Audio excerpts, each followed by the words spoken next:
The reality is that for mixed kids, for first 10 years of their lives, or maybe 15, might be a little bit challenging because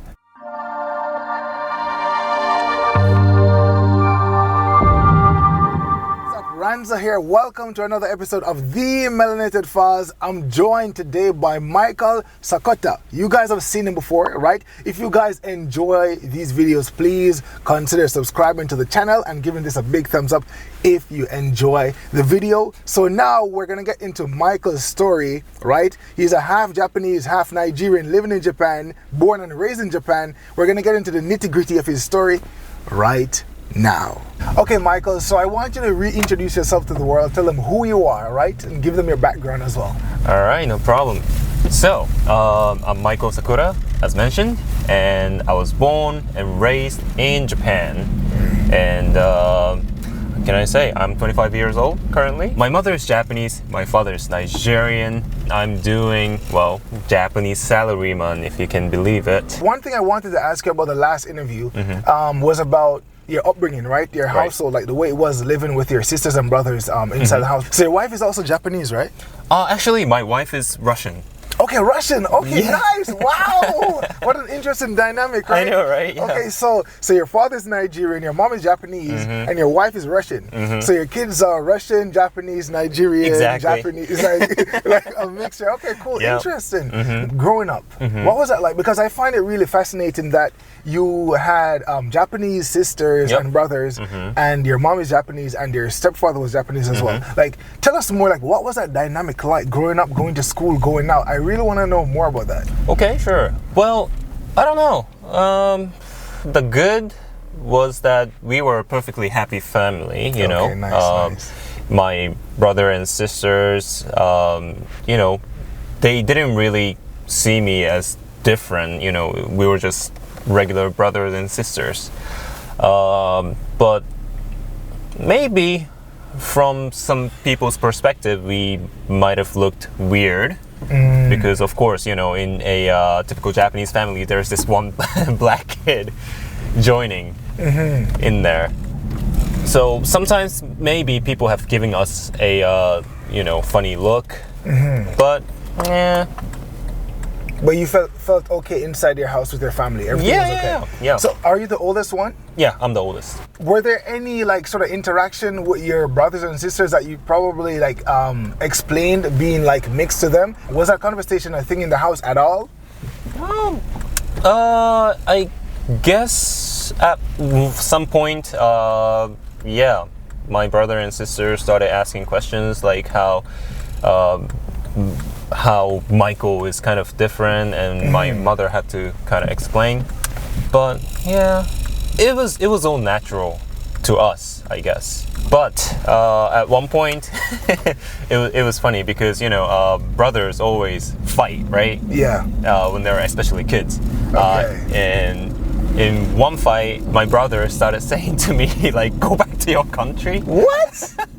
Your younger brother? Yeah. When he was like 5 and I was like 7. And how many siblings do you have?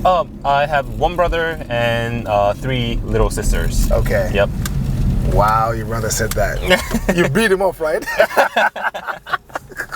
I have younger brothers too, right? I'm the oldest one. I still remember my response. I was like, "To where? This is my country, bro." Yeah. So your experience is a little bit different because usually it's a Japanese parent and a black parent in the household, right? Yep. So all the siblings usually are mixed. Yep. Right?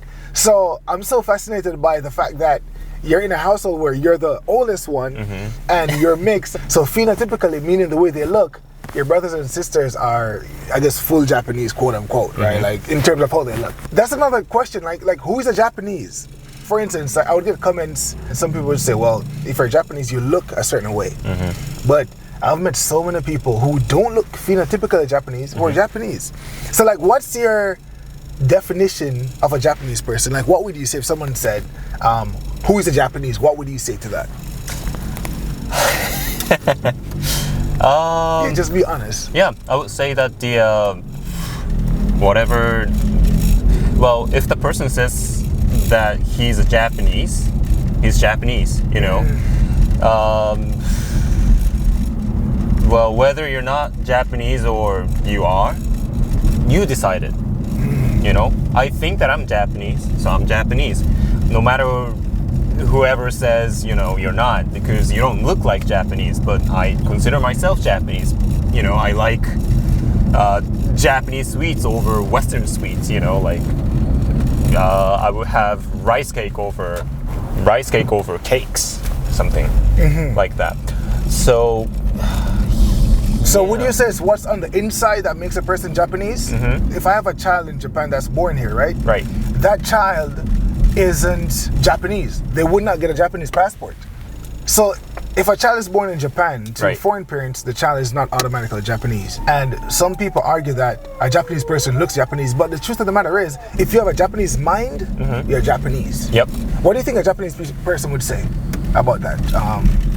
Like someone phenotypically Japanese. Maybe, well, someone phenotypically Japanese would say that the nationality is based on your passport or whatever. Okay. Maybe. But personally, I think whether you're Japanese or not have two layers, like, of course, nationality, like passport or something like that, that says you're Japanese officially. And the second is your internal, you know, mental state, kind of. Says that you're Japanese. You're like your mannerism, your thinking, or whatever that makes Japanese. And in my case, both of them are Japanese. For someone else's case, like I know people who have like American passport, but they have this Japanese mindset. So I consider that person Japanese. Okay. Yeah. So one, passport, your phenotype, how you look, ethnicity, and the way you think. You think Japanese, you have a Japanese mind, you're Japanese, right? But if someone sees you for the first time, they might be like, when you say I'm Japanese, they'll be like, huh? Have you experienced that before? Yes. How do you feel, or do you understand it? I understand, of course. I was brought up in Japan, and you know, I was surrounded by like pure Japanese people, and I understand their values and thinking. Hell, I'm one of them inside, and if I put myself in their shoes, you know, looking at a foreign-looking person and he's saying that he's Japanese, well, yeah, I would be, you know, a little bit surprised as well. So I understand where they come from, but as a receiving end, sometimes, you know, it gets really, really tiring. Like every time I speak Japanese, they'll be like, "Oh man, your Japanese is so good," and I was like, "Thank you. I've been practicing it ever since I was born." Wow. Yeah, I think maybe you need a T-shirt that says "I am Japanese" or something. Yeah. Right. I can imagine how frustrating it is. What's something that you've learned growing up and living in Japan that you think you can pass on to other mixed kids or foreigners that you think can help us to have a better experience in Japan? Because sometimes if we don't understand the culture and we're confused and we don't know how to live or to experience life here, like any advice for people? Oh yeah, sure. So any mixed people or foreigners out there, if you're thinking about coming to Japan, please do, because despite what you're hearing about Japan, Japanese people like foreigners. Like, no matter you're white, black, you know, Hispanic, whatever. Japanese people like foreign stuff. It's just that they would, how do I say? It's hard for them to approach you, kind of. Because they're pretty shy. And of course, there are always these kind of bad people with bad intention against foreign people or, you know, foreigner looking person, but generally people like to be friends with you, but they don't know how to because they don't speak English, or, you know, they don't speak your language. They don't know what to do. They don't know the other culture. They only know Japanese culture, so they're scared. That's why maybe sometimes you feel alienated, but if you get close to them, they actually, you know, like foreign people and stuff. If you speak Japanese, then man, that's good. That's good because even if you speak only a simple phrase like thank you or you're welcome or whatever, how are you, that would be super good because they know that they can communicate with you for some reason. And if you don't speak Japanese, that's fine too, but you can find something that connects you and some Japanese community. For example, video game or sports or some kind of hobby, that's fine. The bad people, do you think they're in the minority or the majority? Minority, for sure. Especially in this time and age. I mean, if you come to Japan, you realize that there are a lot of like Western influences. Even in our language, like in Japanese language, there are a lot of foreign originated words.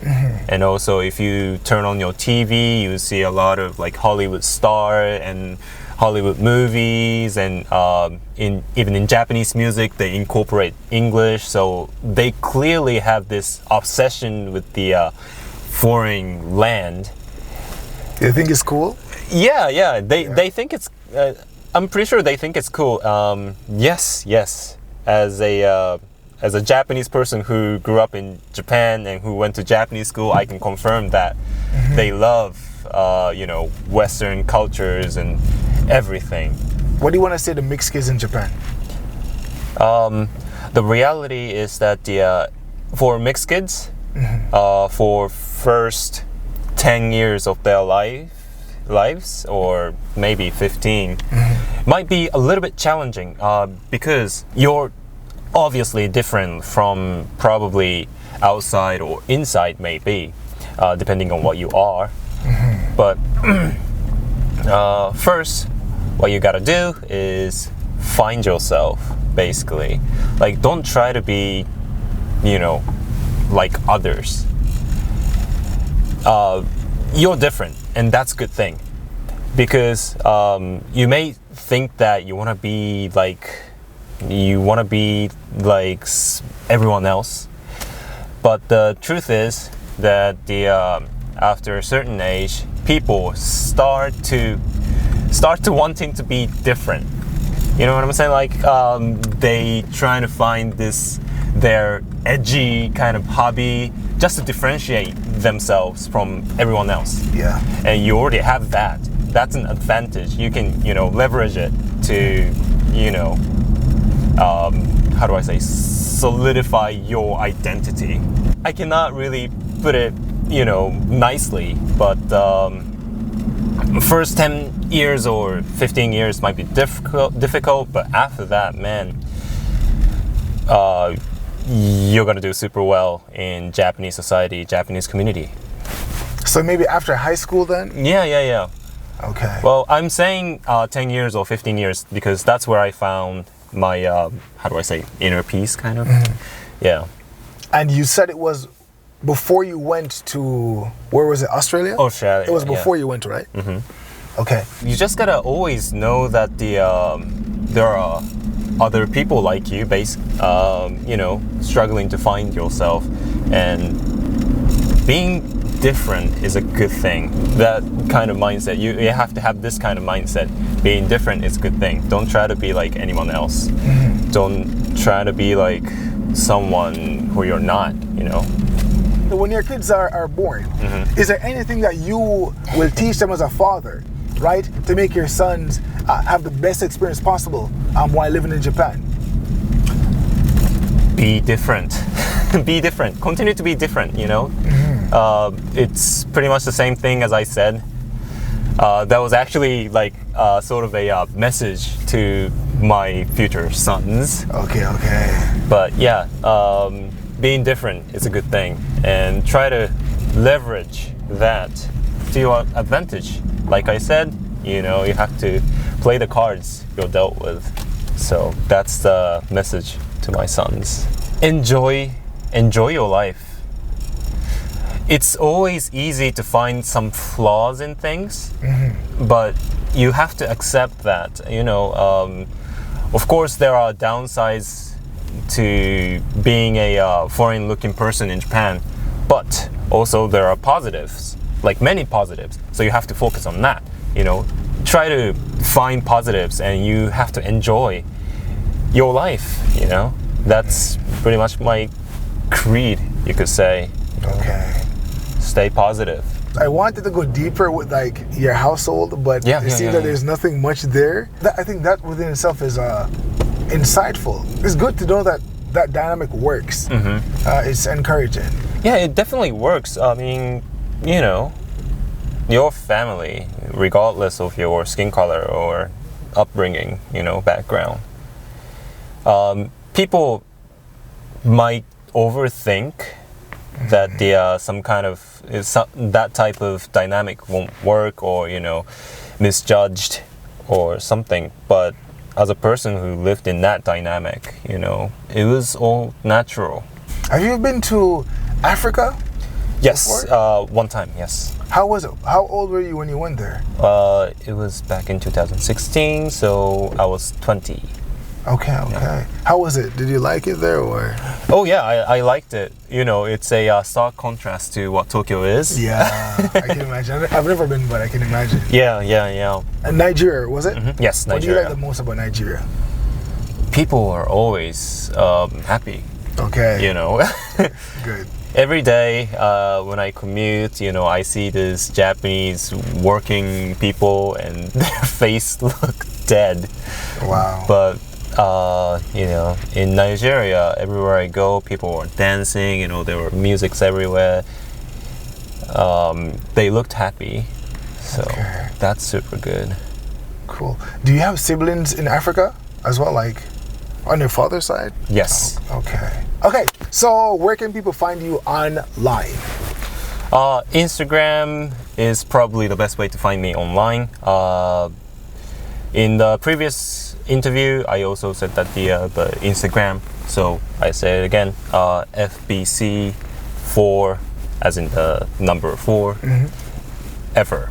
Yeah, FBC4 ever. So. All right. Yep. So guys, there you have it. This again was Michael. Thank you so much for watching. If you enjoyed this video, please give it a big thumbs up, and remember to subscribe to this channel for more videos like this. Until next time, bye for now.